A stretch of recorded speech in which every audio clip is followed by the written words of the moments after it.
नमस्कार, NMF news देख रहे हैं आप। मैं हूं आपके साथ अभिषेक पुंडीर।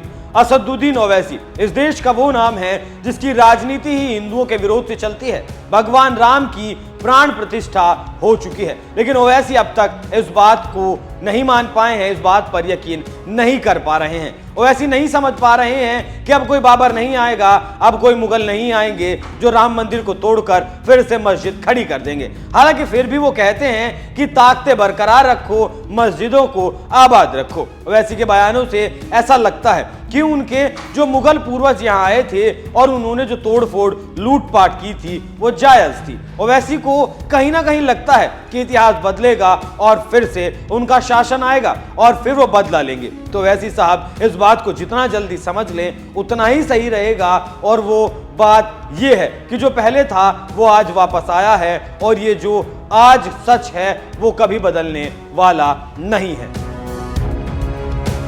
तो चलिए अब ओवैसी के ताजा बयान से शुरू करते हैं, जिसमें उनकी बौखलाहट साफ नजर आती है और इस बयान से आप समझ सकेंगे कि ओवैसी की ताजा तरीन मानसिकता क्या है। भारत के मुसलमानों से ये बाबरी मस्जिद को छीन लिया गया। सुप्रीम कोर्ट का यकीनन फैसला है। एक बात सुनिए, 19 जब जीबी पंत चीफ मिनिस्टर थे तो उस जगह पर 500 साल तक मुसलमान नमाजें पढ़े। कांग्रेस के जीबी पंत मुख्यमंत्री थे, रात के अंधेरे में उसमें मूर्तियां रख दी गई। मेरी मस्जिद थी, है और रहेगी। उन्होंने मूर्तियां नहीं निकाले और फिर वहां पे कलेक्टर थे जिनका नाम था नायर।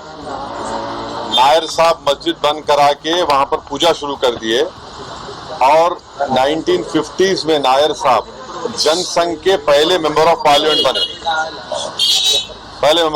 बने। फिर 1986 में लॉक्स खोले गए, बगैर मुसलमानों को सुने। बूटा सिंह शिलान्यास कर दिए।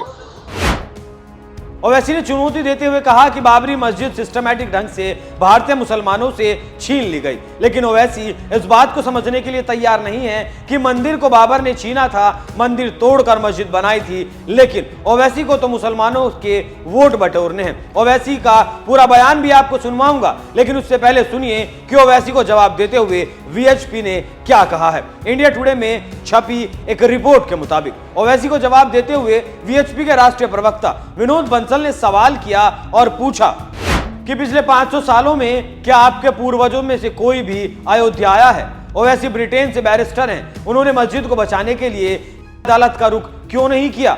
वो सिर्फ अपनी राजनीति करते हैं और इस मुस्लिम पार्टी को समझ लेना चाहिए कि जल्द ही वो राम भक्त बन जाएंगे और राम नाम का जाप करेंगे। अच्छा, यहां सवाल एक और भी है। अयोध्या के पास एक गांव है जहां के मुसलमान खुद को राम का वंशज बताते हैं। वो अपनी वंशावली भी दिखाते हैं और बताते हैं कि 7वीं पीढ़ी से उनका कन्वर्जन शुरू हुआ था। और सबसे बड़ी बात यह है कि उनका कहना है कि वो राम के मंदिर में दर्शन के लिए जरूर जाएंगे, चाहे उनके खिलाफ फतवा क्यों ना जारी हो जाए, उन्हें डर नहीं लगता। लेकिन ओवैसी साहब हैं कि अपनी दुकान में पुराना सामान बेचने में लगे हैं। आज के जो हालात हैं उसे देखते हुए तो यही कहा जा सकता है कि कट्टरपंथियों को अगर छोड़ दिया जाए तो मुसलमान समझ चुके हैं कि ओवैसी कौन सी राजनीति करते हैं। लेकिन अभी शायद ओवैसी नहीं समझ पाए हैं कि अपनी दुकान से पुराना सामान वो बेचकर अपनी लंबी राजनीति नहीं चला सकते। 86 में लॉक्स खोले गए, बगैर मुसलमानों को सुने। बूटा सिंह शिलान्यास कर दिए। 6 दिसंबर 1992 को सुप्रीम कोर्ट को ये वादा करके बीजेपी संघ परिवार बाबरी मस्जिद को डिमोलिश कर दिए, शहीद कर दिए। और बीजेपी के पास ये मुद्दा कब आया आपको मालूम? आप लोग मालूम बीजेपी कब उठाई? 1989 में पालनपुर में बीजेपी रेजोल्यूशन पास करी। विश्व हिंदू परिषद जब फॉर्म हुई, जब तो राम मंदिर नहीं था। महात्मा गांधी बोले क्या? महात्मा गांधी इस बारे में बोले, उन्होंने तो बहुत बड़े, उन्होंने तो हे राम बोल के मारने वाला गोली मारा उनको गोड से, उनके जबान से ही तो निकला था। वो बोले क्या? नहीं बोले। तो ये पूरा एक सिस्टमैटिक तरीके से भारत के मुसलमानों से ये बाबरी मस्जिद को छीन लिया गया। सुप्रीम कोर्ट का यकीनन फैसला है। सुप्रीम कोर्ट हमारे मुल्क की आखिरी एपेक्स कोर्ट है। टाइटल सूट था, तो टाइटल सूट में सुप्रीम कोर्ट ने यह कह दिया कि फेथ की बुनियाद पर हम ये जगह मुसलमानों को नहीं दे सकते। सुप्रीम कोर्ट ये भी कह दिया कि वहां पर मंदिर को तोड़कर मस्जिद नहीं बनाई गई। ये सुप्रीम कोर्ट ने कहा उस जजमेंट में, और मैंने सुप्रीम कोर्ट के जजमेंट आने के बाद ये रिएक्शन आपको मीडिया को दिया था कि एक सुप्रीम कोर्ट के रिटायर्ड चीफ जस्टिस थे, उनका नाम जस्टिस JS वर्मा नाम था।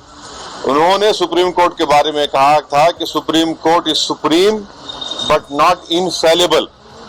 ये उन्होंने कहा था, मैं फिर से कह रहा हूं, और मैंने उस वक्त ये कहा था कि ये जजमेंट आने के बाद ऐसे कई मुद्दे खुल जाएंगे, जिसको अंग्रेजी में बोलते हैं Pandora box will be open. और आज आप देख रहे हैं कि हर जगह पर संघ परिवार जाकर ये बोलता है कि नहीं, यहाँ पर मस्जिद नहीं थी। ये मेरा मानना है, ये मेरा बोलना है, हम ये बोल रहे हैं। अगर GB पंत मूर्तियां हटा देते तो क्या आज ये दिन देखना पड़ता हमारे को? अगर 1986 में ताले नहीं खोले जाते तो क्या आज ये दिन आता? क्या अगर 6 दिसंबर को बाबरी मस्जिद डेमोलिशन नहीं होता तो क्या ये दिन देखना पड़ता? ये सवाल है हमारे, इसका जवाब कोई दे ही नहीं रहा है। और फिर ऊपर से जो अपने आप को सेक्युलर बोलते हैं, वो बोल रहे हैं कि दिल्ली का मुख्यमंत्री और जो अलायंस में है, हम हर ट्यूसडे को सूरजकंड पाठ और हनुमान चालीसा स्कूल में, गवर्नमेंट स्कूल में पढ़ाएंगे। गवर्नमेंट स्कूल का कोई रिलीजन होता है क्या? हाँ, अभी तो सबका झगड़ा चल रहा है। क्या झगड़ा है ये? झगड़ा क्या है? अगर मोदी नहीं रहते तो हम भी चले जाते। हम उन सब से पूछ रहे कि बताओ, ये जो मैं बातें कर रहा हूं, 3 इंपॉर्टेंट इंसिडेंट्स बोल रहा हूं। GB पंत जब चीफ मिनिस्टर थे 1986, 6 दिसंबर 1992, इस पर क्या बोलना है आप लोगों का? बोलो। कोई नहीं बोलता। इसलिए नहीं बोलता क्योंकि सबको मेजॉरिटी कम्युनिटी के वोट्स को हासिल करने का झगड़ा है, और नरेंद्र मोदी ये काम करके मेजॉरिटी वोट्स को कंसोलिडेट करना चाहते हैं, और इससे एक पैगाम दे रहे हैं भारत के मुसलमानों के कि आपका भारत की पॉलिटिक्स में आपका क्या मुकाम है, आपकी प्लेस क्या है, ये बताया जा रहा है। बस, ओके, थैंक यू।